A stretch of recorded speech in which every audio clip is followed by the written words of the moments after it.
It gives me great pleasure to invite the Director of Woodlands Academy, Ms. Cecilia Azcárraga, to give us her end-of-year address.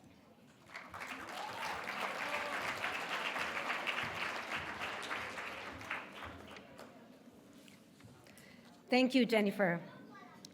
I would like to begin this speech by thanking every single one of you today. A todos los papás, bienvenidos y muchas gracias por acompañarnos. Hace 9 meses, 6 para algunos, empezamos este camino. Tal vez nunca se imaginaron todo lo que implicaría tener a una hija estudiando en el extranjero. Un sincero gracias por su confianza, por darnos la oportunidad de conocer a sus hijas y por brindarnos el honor de acompañar y apoyarlos en esta aventura de formación de cada una de ellas. De parte de sus hijas, de parte de todos nosotros también, gracias por brindarnos el honor, gracias por hacer posible esta experiencia. Y no solo eso, gracias por haber estado presente en todo momento, aún en la distancia. Sus llamadas, su apoyo, su cariño, sus oraciones, motivaciones, lágrimas, risas, regalos, paquetes, visitas, todo. Lo dieron todo por cada una de sus hijas. Gracias.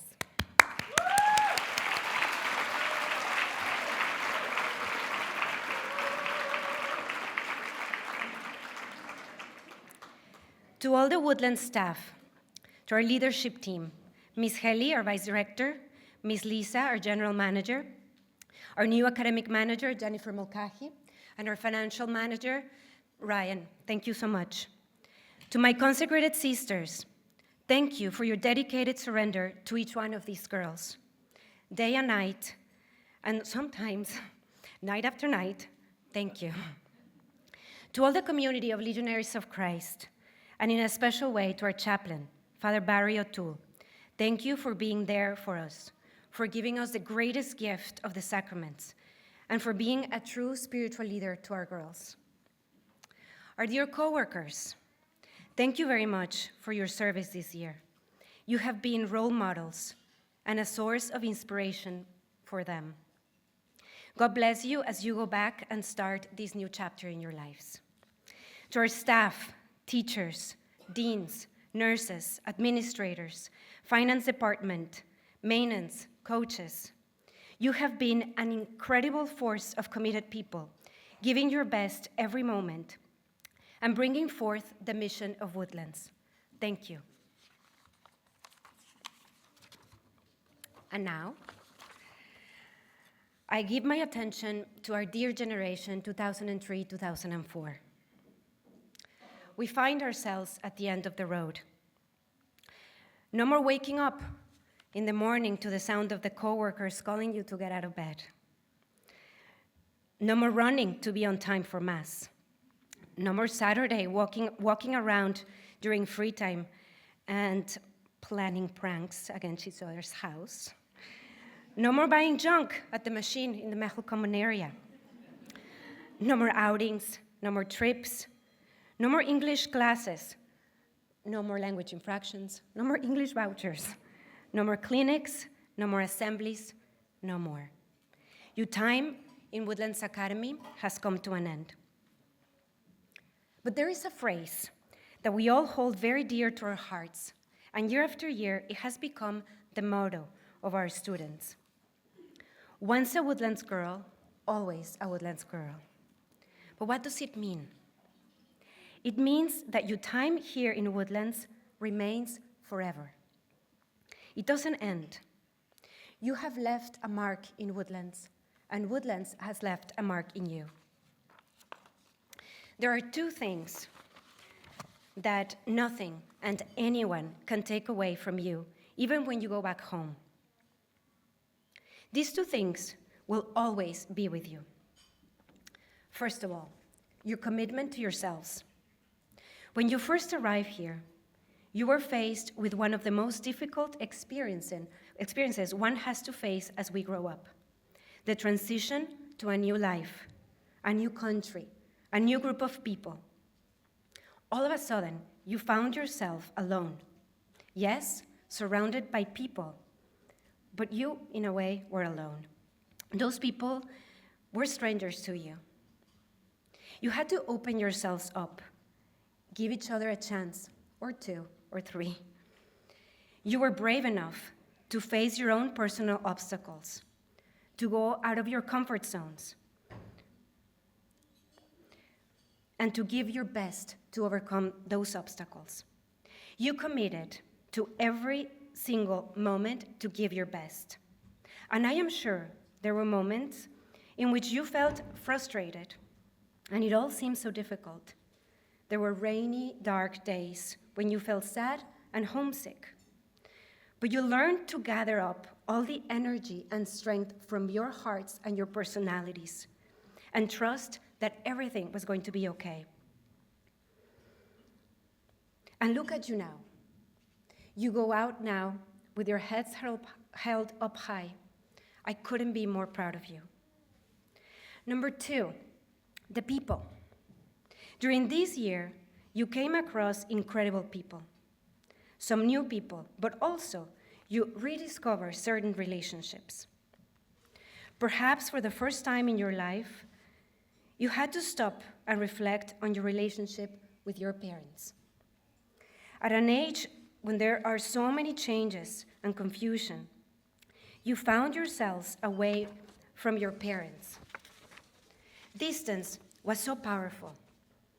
Being away from them helped you to realize that they are your rock and your strength. They have always been. Distance helped you to value their love, their efforts to give you a good education, all their kindness and dedication to you. Another special relationship you developed was the one with God. Through your adorations and daily Mass, I saw you encounter a new friend in Jesus. My hope is that those moments will carry you through your life.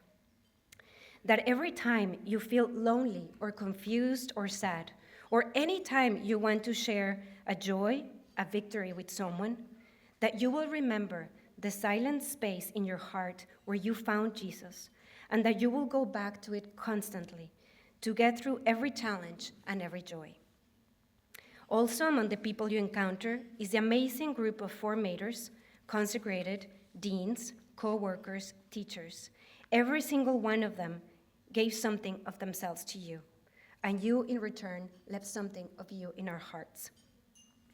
And I know there were moments when the last thing you wanted to see was your dean yelling at you to pick up your things from the shower, or be reminded of your grades.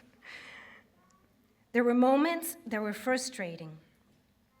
But those were the moments when you couldn't understand, when you couldn't understand French or maybe a new concept in maths. But at the end of the day, I see you grateful to them. You realize that they gave their best to commit themselves to you so that you could grow, be safe, and grow in independence.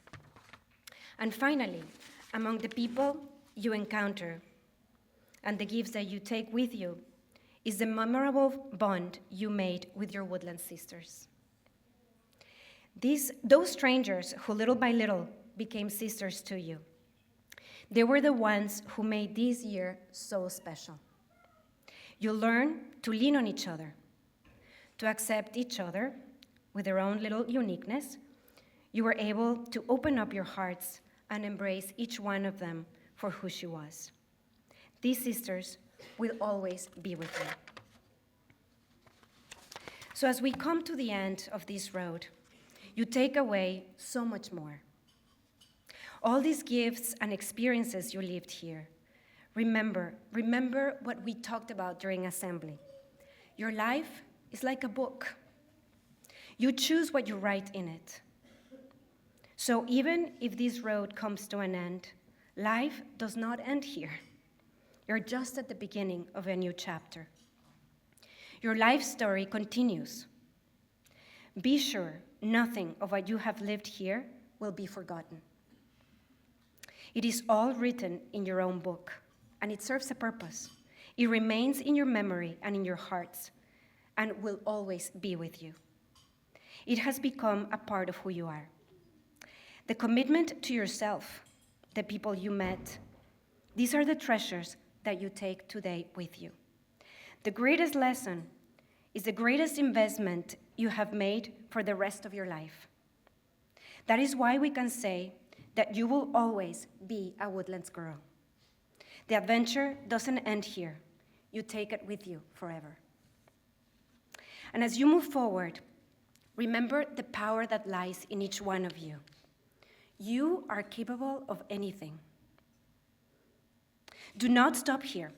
Keep giving your best. Keep that commitment to yourself alive. Give it all, and you will receive all. And so, as a final goodbye, I now send you forth with the traditional Irish blessing. May the road rise up to meet you. May the wind always be at your back. May the sun shine warm upon your face, and rains fall softly upon your fields. And until we meet again, may God hold you in the palm of his hand. Thank you.